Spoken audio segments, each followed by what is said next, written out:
May 14, 1944, Kansas heartland. Under a vast blue prairie sky, 23 Wehrmacht soldiers stood in rigid formation, their faces a mask of disciplined indifference. Obergefreiter Wilhelm Müller, veteran of Stalingrad and the Eastern Front, whispered to his comrades that their American captors would soon regret bringing German soldiers to American soil. These men, raised on stories of Aryan superiority, couldn't have known how profoundly wrong they were about to be proven. Before we dive into this story, drop a quick hi in the comments and tell me where you're watching from. It really helps support the channel. This is the remarkable account of how Nazi propaganda crumbled, not through violence or indoctrination, but through the simple, devastating reality of seeing German names on the mailboxes of prosperous American farms. Camp Concordia, located in north-central Kansas, was one of 511 prisoner-of-war camps established across 46 states during World War II. By mid-1944, it housed over 4 Zuru German POWs, primarily from Rommel's Afrika Korps, with a growing number of soldiers captured in Italy and Western Europe. The facility sprawled across 160 acres of former farmland, surrounded by 2 fences of barbed wire and guard towers at regular intervals. Despite its security measures, it was designed to comply with the Geneva Convention, offering reasonable accommodations and treatment that would shock many of its inhabitants. Lieutenant Colonel John Hammond, the camp's newly appointed commander, had a problem. With 40% of America's agricultural workforce now serving in uniform, the nation's farms were desperately short of labor. The War Department's solution was pragmatic if controversial: put the enemy to work. Hammond, a 48-year-old career officer whose grandfather had emigrated from Hamburg in 1866, understood both the practical and psychological dimensions of this assignment. These men have been fed a steady diet of lies, Hammond explained to his staff during a morning briefing. They've been told Americans are soft, decadent, and incapable of matching German discipline. Most believe they'll be mistreated. Some expect to be executed. But perhaps most importantly, they've been taught that German blood is superior to all others, and that America represents racial corruption. Captain Robert Schaefer, the camp's intelligence officer, nodded in agreement. The Nazi leadership especially feared the potential impact of German POWs encountering successful German Americans. That's why Goebbels specifically targeted propaganda at troops likely to be captured, warning them that German Americans were race traitors who had abandoned their heritage and lived in poverty. Hammond tapped a folder on his desk. Which is why this agricultural labor program is about more than just harvesting wheat. It's an opportunity to show them the truth. The truth waited just outside the camp gates. Cloud County, Kansas had been settled largely by German immigrants in the late 19th century. Names like Schmidt, Weber, Schneider, and Hoffman dominated local directories. These families had built prosperous farms, established thriving businesses, and integrated fully into American society while maintaining elements of their cultural heritage. They represented everything Nazi propaganda denied was possible. On May 15, 1944, the first group of 23 prisoners was selected for the Farm Labor Program. The group included men from diverse backgrounds, deliberately chosen to represent the Wehrmacht cross-section. Among them was Obergefreiter Wilhelm Müller, a 24-year-old former Hitler youth leader from Munich, Gefreiter Karl Hoffmann, a 19-year-old draftee and true believer captured in Italy, Feldwebel Ernst Bauer, a 31-year-old professional soldier from the Afrika Korps, and Obersoldat Heinrich Schmidt, a 22-year-old university student from Berlin. The morning they were to depart, Müller gathered the group. "Remember your training," he instructed. "Name, rank, and number only. They're trying to use us as slave labor. Show them German discipline. Report anything you see that might be useful when we return to the fatherland." The Americans had anticipated this. Sergeant Frank Lehman, a German-American from Pennsylvania whose fluent German made him valuable as an interpreter, overheard and approached the group. "You're not going to a labor camp," he explained in perfect German. "You're going to work on family farms. You'll be paid standard wages according to the Geneva Convention, 8 hours a day, with meals provided." Feldwebel Bauer scoffed. "American propaganda." Lehman shrugged. "You'll see for yourselves." The prisoners were loaded onto 3 army trucks.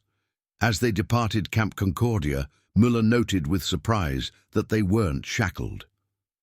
Through the canvas flap, he watched the vast Kansas landscape roll by, endless fields of wheat and corn stretching to the horizon under an impossibly big sky. The land seemed to dwarf even Russia's expanse, but here it was cultivated, productive, ordered. After an hour's drive, the trucks separated, each heading to different farming communities. Müller's truck, carrying 8 prisoners including Hoffmann and Schmidt, turned down a well-maintained gravel road. The sign read, "Germantown Township, Est, 1876. The truck stopped at their first destination, a sprawling farmstead with a 2-story white farmhouse, massive red barn, grain silos and several outbuildings. A John Deere tractor that looked newer than anything Müller had seen in Germany sat in the yard. The mailbox at the entrance to the property read, "Schmidt." Heinrich Schmidt noticed it immediately. "That's my name," he said quietly. The farm's owner, Jacob Schmidt, approached the truck. At 58, he was stocky and weathered, with calloused hands and sun-lined face that spoke of decades working the land. He spoke to Lieutenant Parker, who commanded the guard detail, then turned to the prisoners. "Guten Morgen," he greeted them in German with a distinct Bavarian accent. "I need 4 men to help with the wheat harvest." The prisoners exchanged glances. This was not what they had expected. Jacob Schmidt led them to his fields, explaining the work. His German, though rusty and mixed with English phrases, was unmistakably that of a native speaker. While showing them the equipment, he mentioned casually, "My father came from Würzburg in 1881. I was born here, but grew up speaking German until school age." Karl Hoffmann, the youngest prisoner, couldn't contain his curiosity. "You have German blood, but fight for America?" Schmidt looked at him evenly. "I am American, 3rd generation. My grandfather fought for the Union in the Civil War just 5 years after arriving from Germany. My son is now a lieutenant in the Pacific." This concept, being both German and American, contradicted everything they'd been taught.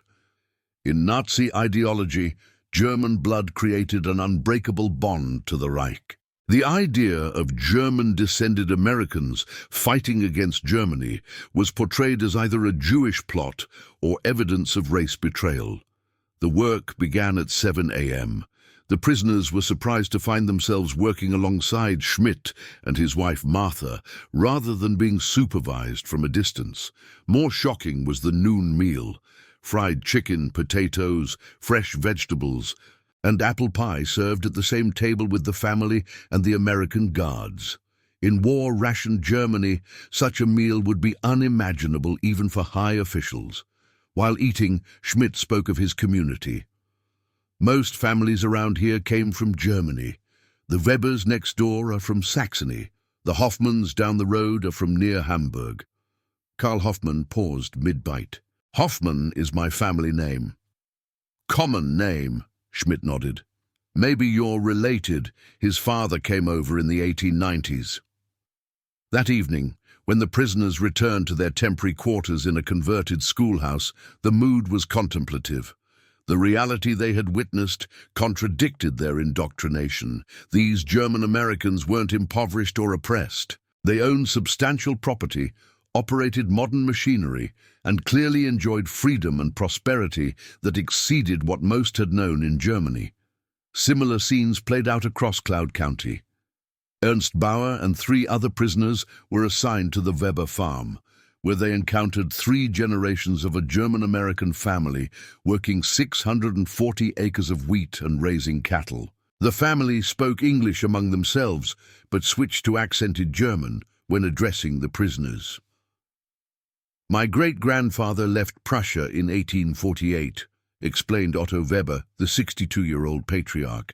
He was fleeing political persecution after the failed revolution. Here, we built something that would have been impossible in the old country." The farm's prosperity was evident: electricity, indoor plumbing, multiple automobiles, radio, and agricultural machinery that would be the envy of any European farmer. Weber's 3 sons had all attended college. One was now an engineer, one a doctor, and the youngest helped run the family farm when not serving as the town's mayor. For men raised under the Third Reich's controlled press and propaganda, this reality was difficult to process. They had been told repeatedly that Americans lived in racial chaos and economic depression, that German Americans in particular were treated as second-class citizens and regretted their immigration. By the 3rd day, cracks in the prisoners' worldview were widening. During lunch at the Schmidt farm, Heinrich asked about church services. Martha Schmidt explained that the local Lutheran church still offered a German-language service once a month, though most younger people preferred English services. "You're allowed to worship freely?" Heinrich asked. "Even now, during the war?"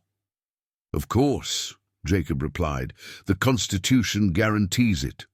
But you have German names, German churches, after America entered the war."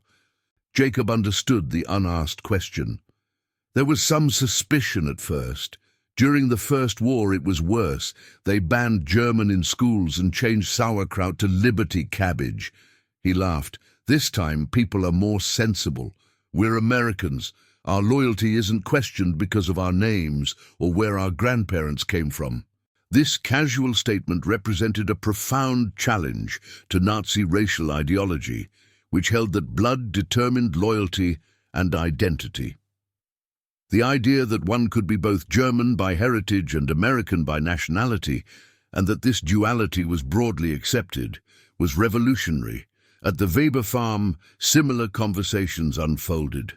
Feldwebel Bauer, the professional soldier, had maintained the most rigid discipline, but even he found his certainties eroding.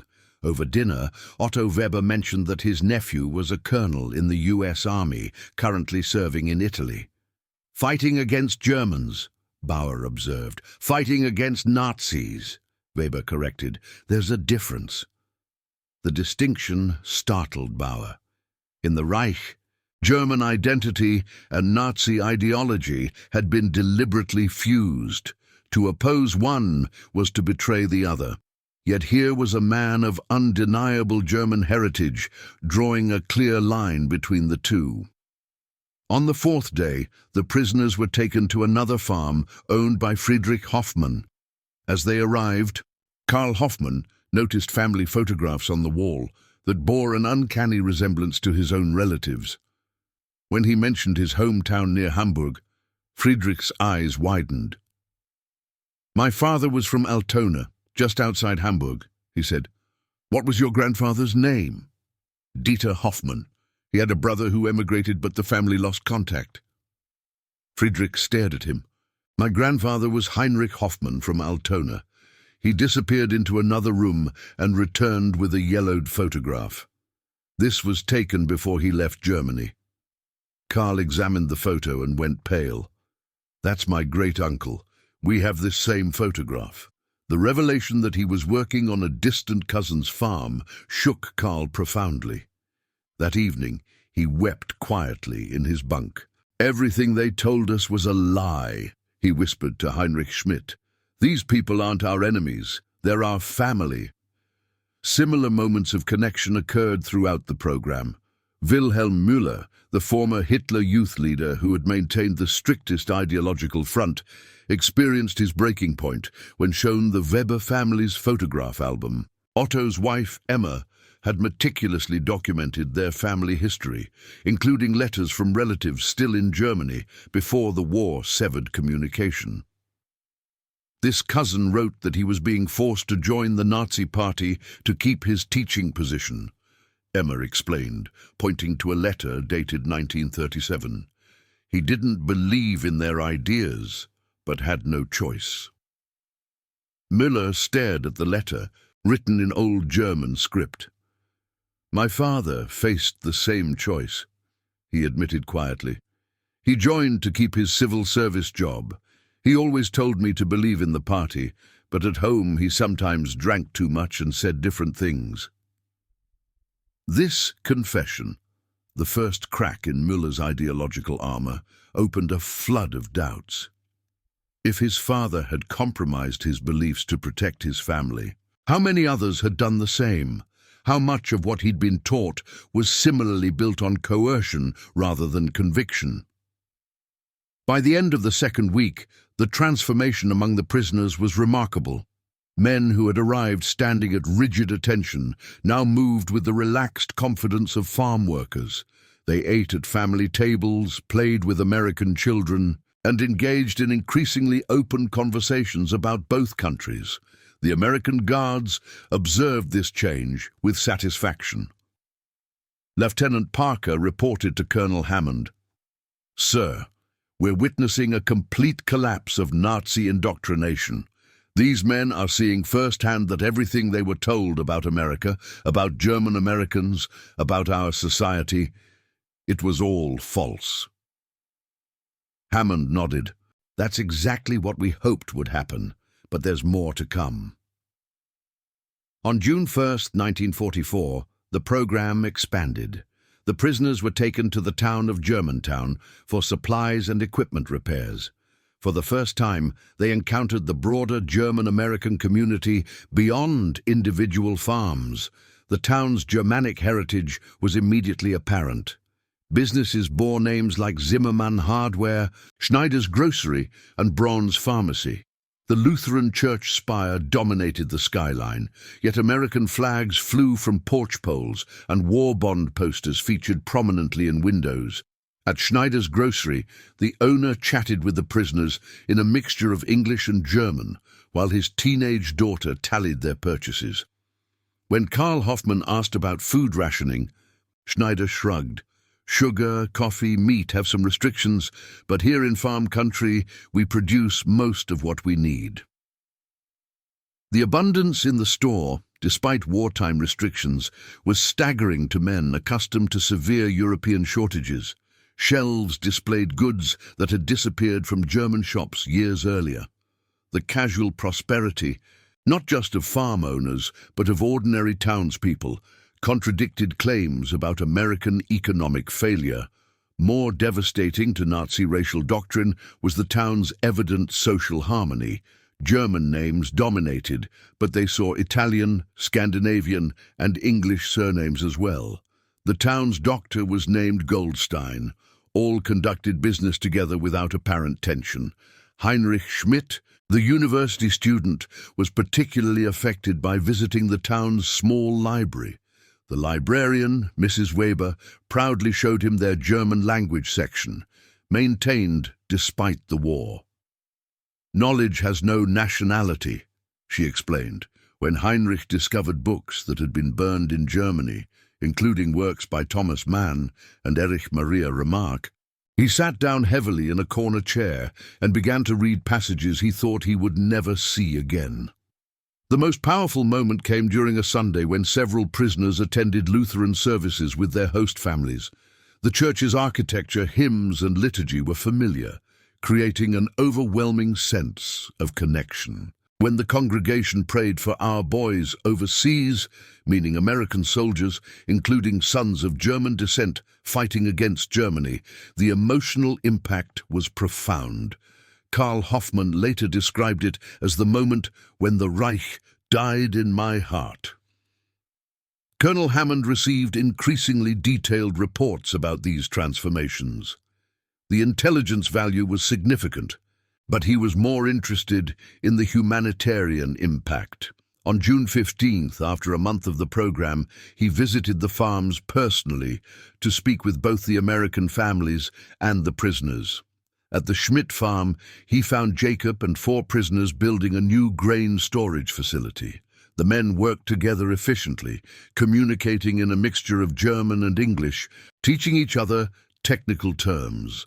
They paused respectfully when the colonel approached, but showed none of the rigid fear typical of new prisoners. Hammond spoke privately with Wilhelm Müller, who had undergone perhaps the most dramatic change. Once the camp's most dedicated Nazi, he now appeared thoughtful and subdued. "What have you learned during your time here, Obergefreiter?" Hammond asked in German. Müller was silent for a moment.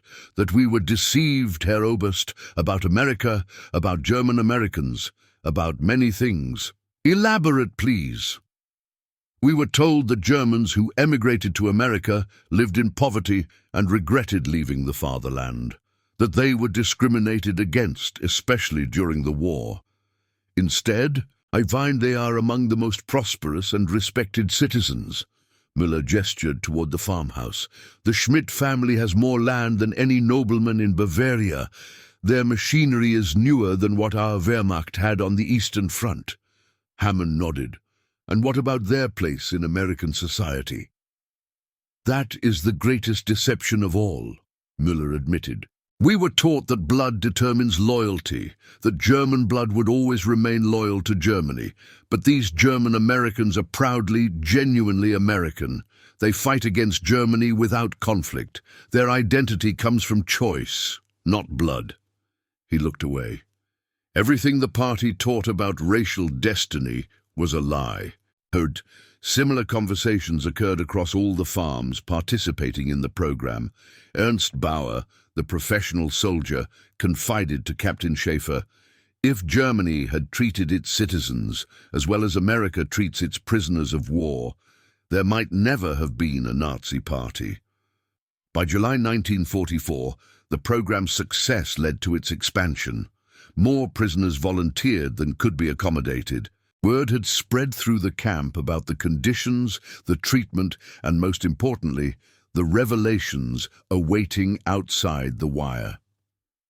Colonel Hammond documented these results in a detailed report to the War Department.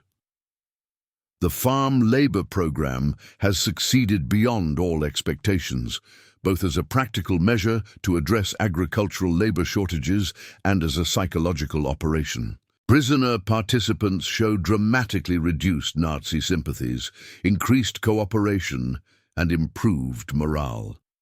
Most significantly, they are communicating these changed perspectives to other prisoners upon return to the main camp. The report included psychological assessments of key participants. Karl Hoffmann, who had discovered family connections, requested permission to correspond with his American relatives after the war. Heinrich Schmidt, the university student, asked for American books and newspapers, explaining that he needed to relearn history without propaganda.